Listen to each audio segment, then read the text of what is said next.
11. En Portland, el depósito de cadáveres del condado es un salón frío y aséptico, revestido de azulejos verdes. Los suelos y las paredes son de un verde uniforme, y el techo un poco más claro. En las paredes se abren puertas cuadradas que parecen las taquillas de una terminal de autobuses. Los largos tubos fluorescentes paralelos arrojan una luz neutra y fría sobre el conjunto. No es un decorado muy agradable, pero jamás se ha sabido de ningún cliente que se quejara. A las 10 menos cuarto de ese sábado por la noche, 2 ayudantes entraron la camilla donde venía, cubierto por una sábana, el cuerpo de un joven homosexual a quien habían disparado en un bar. Era el primer cadáver que recibía en esa noche. Las víctimas de la carretera solían llegar entre la 1 y las 3 de la madrugada. Buddy Bascom estaba contando un chiste verde sobre desodorantes vaginales cuando se interrumpió en mitad de una frase y se quedó mirando la línea de puertas de la M a la Z. 2 de ellas estaban abiertas. Buddy y Bob Greenberg dejaron al recién llegado y se dirigieron hacia allí. Buddy miró la etiqueta colocada en la puerta a que llegó primero.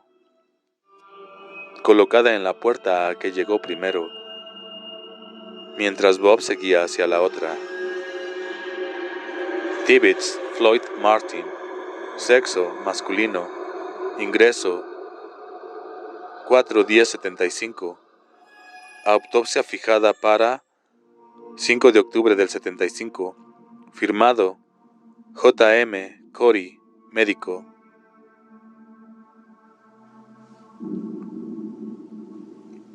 Bob tiró de la puerta y la plataforma se deslizó silenciosamente hacia afuera sobre sus ruedecillas.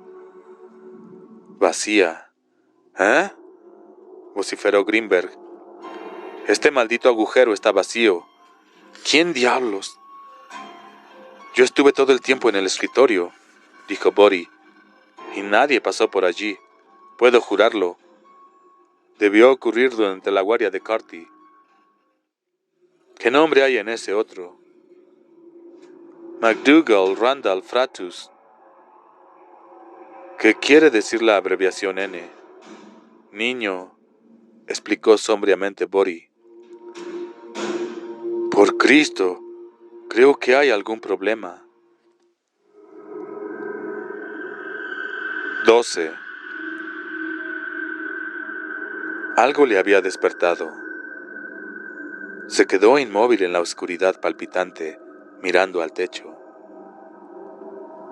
Un ruido, se oía un ruido, pero la casa estaba en silencio. Otra vez, como si rascaran.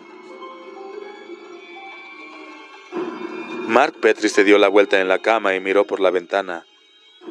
Y ahí estaba Danny Glick, con los ojos fijos en él, a través del cristal, con la cara de una palidez sepulcral, los ojos desencajados y enrojecidos. Tenía los labios y el mentón embadurnados con alguna sustancia oscura, y cuando vio que Mark le miraba le sonrió, mostrando unos dientes horriblemente largos y agudos. «Déjame entrar», susurró. Mark no estaba seguro de si las palabras habían atravesado el aire oscuro o sonaban solo dentro de su cabeza. Se dio cuenta de que estaba asustado y de que su cuerpo lo había sabido antes que su mente. Jamás había estado tan asustado, ni siquiera cuando se cansó de nadar al volver de la boya de Popham Beach y creyó que se ahogaría. Su mente, que en cierto modo seguía siendo la de un niño, hizo en pocos segundos un balance de su situación. El peligro que corría era más que peligro de muerte. «Déjame entrar, Mark. Quiero jugar contigo». No había nada donde pudiera sostenerse ese ente abominable que estaba del otro lado de la ventana. La habitación de Mark estaba en el piso de arriba, y la ventana no tenía alféizar. Sin embargo, de alguna manera se mantenía suspendido en el vacío, o tal vez estaba aferrado a los ladrillos como a un oscuro insecto. Mark, por fin he podido venir. Por favor. Claro, uno tiene que invitarles a entrar, pensó Mark. Mark lo sabía por sus revistas de monstruos, las que su madre temía que pudieran trastornarlo de alguna manera. Al levantarse de la cama, casi se cayó. Solo entonces se dio cuenta de qué miedo era una palabra demasiado débil para eso. Ni siquiera terror servía para expresar lo que sentía. El pálido rostro que lo miraba desde fuera procuraba sonreír, pero llevaba demasiado tiempo en las tinieblas para recordar cómo se hacía. Lo que Mark veía era una mueca crispada, una sangrienta máscara de tragedia. Sin embargo, si uno le miraba a los ojos, no era tan terrible. Si uno le miraba a los ojos, ya no tenía tanto miedo, y comprendía que todo lo que tenía que hacer era abrir la ventana y decir, «Entra, Danny», y que entonces ya no tendría más miedo, porque sería él mismo, lo mismo que Danny, y que todos ellos, y lo mismo que él, sería... No, así es como te atrapan. Apartó los ojos y para hacerlo necesitó de toda su fuerza de voluntad. Mark, déjame entrar. Te lo ordeno. Él lo ordena. Mark empezó otra vez a caminar hacia la ventana. Era imposible de evitar. No había manera de negar esa voz. A medida que se aproximaba al cristal, el maligno rostro infantil empezó a convulsionarse y a hacer horribles muecas, ansiosamente. Las uñas negras de tierra rascaban el cristal de la ventana. «Piensa en algo, rápido», se ordenó Mark. «El arzobispo de Constantinopla», susurró roncamente. «El arzobispo de Constantinopla se quiere desarzobispar».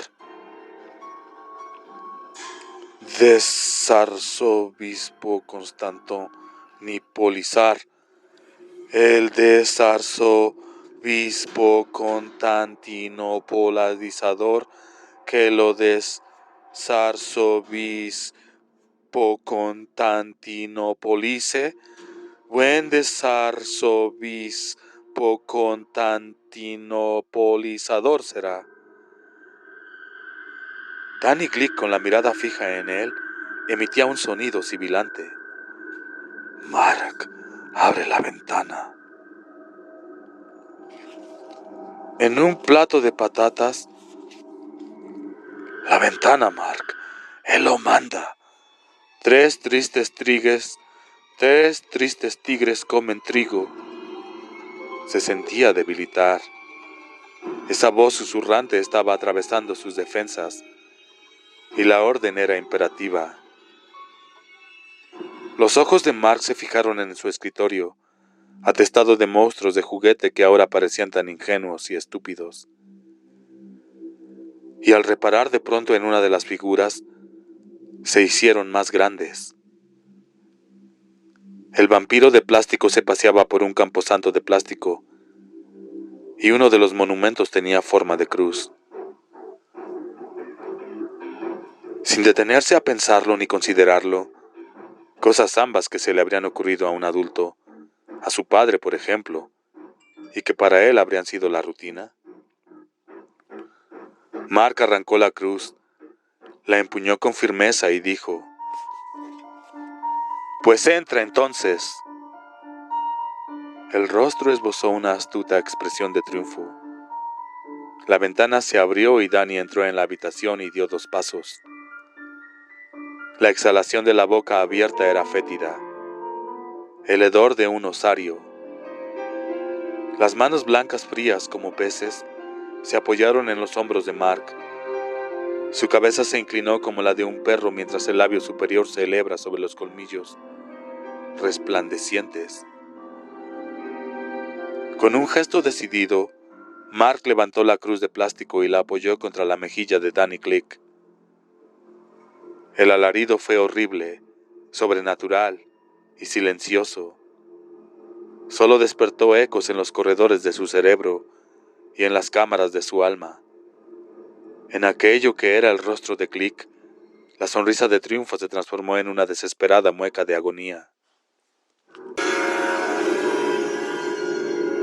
De la carne pálida empezó a brotar humo, y durante un momento, antes de que la criatura se retorciera, a medias arrojándose, a medias cayendo por la ventana, Mark sintió que la carne cedía como si fuera humo. De pronto todo terminó, como si jamás hubiera sucedido. Pero por un momento la cruz resplandeció con una luz incandescente, como si la iluminara un fuego interior. Mark oyó el clic inconfundible de la lámpara al encenderse en el dormitorio de sus padres. Y la voz de su padre: ¿qué demonios ha sido eso? 13. 2 minutos después se abrió la puerta de su dormitorio, pero él ya había tenido tiempo de ponerlo todo en orden. «Hijo, ¿estás despierto?», preguntó Henry Petrie. «Creo que sí», respondió Mark con voz soñolienta. «¿Has tenido una pesadilla?». «Creo que sí, no me acuerdo». «Es que gritaste en sueños». «Disculpa». «No importa». Después de cierta vacilación, el padre le contó sus recuerdos de cuando Mark era un bebé. Fuente de más problemas, pero infinitamente más manejable. ¿No quieres un poco de agua? No, gracias, papá. Henry Petrie examinó rápidamente la habitación, sin poder entender la estremecedora sensación de miedo que le había despertado, y que todavía persistía. Una sensación de desastre al que había escapado por un pelo. Sí, todo parecía en orden. La ventana estaba cerrada. Todo estaba en su lugar. Mark, ¿pasa algo? No, papá. Bueno, buenas noches entonces. Buenas noches. La puerta se cerró suavemente y los pies de su padre, calzados con pantuflas, descendieron por las escaleras.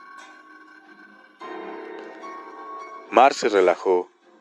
En ese momento un adulto podría haber cedido a la histeria, lo mismo que un niño un poco mayor o más pequeño, pero Mark sintió que el terror se desvanecía en él, y a medida que el terror se alejaba, la somnolencia empezó a ocupar su lugar. Antes de abandonarse por completo, Mark se dio cuenta de que estaba pensando, y no por primera vez, lo extraño que eran los adultos. Tomaban laxantes, alcohol o píldoras para dormir, para ahuyentar sus terrores y conseguir conciliar el sueño. Y sus temores eran tan mansos, tan domésticos.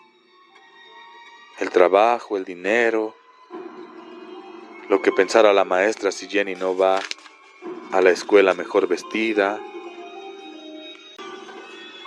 si me amara mi mujer, quiénes serán mis amigos.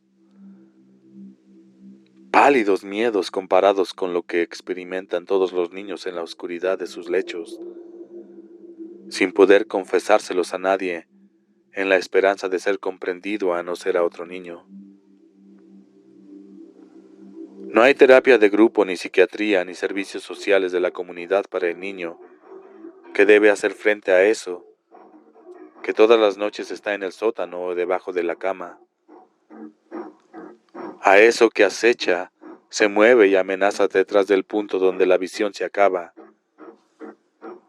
Y noche tras noche hay que librar la misma batalla solitaria. Y la única cura es que al final las facultades imaginativas terminan por anquilosarse, y a eso se le llama ser adulto. En una especie de taquigrafía mental, más breve y más simple, esas ideas le pasaron por la cabeza. La noche anterior, Matt Burke había hecho frente a un terror semejante y le había abatido un infarto provocado por el miedo. Esta noche Mark Petrie lo había superado, y 10 minutos más tarde descansaba en la falda del sueño, con la cruz de plástico todavía en la mano derecha, como un bebé sostiene el sonajero. Tal vez la diferencia entre el hombre y el niño.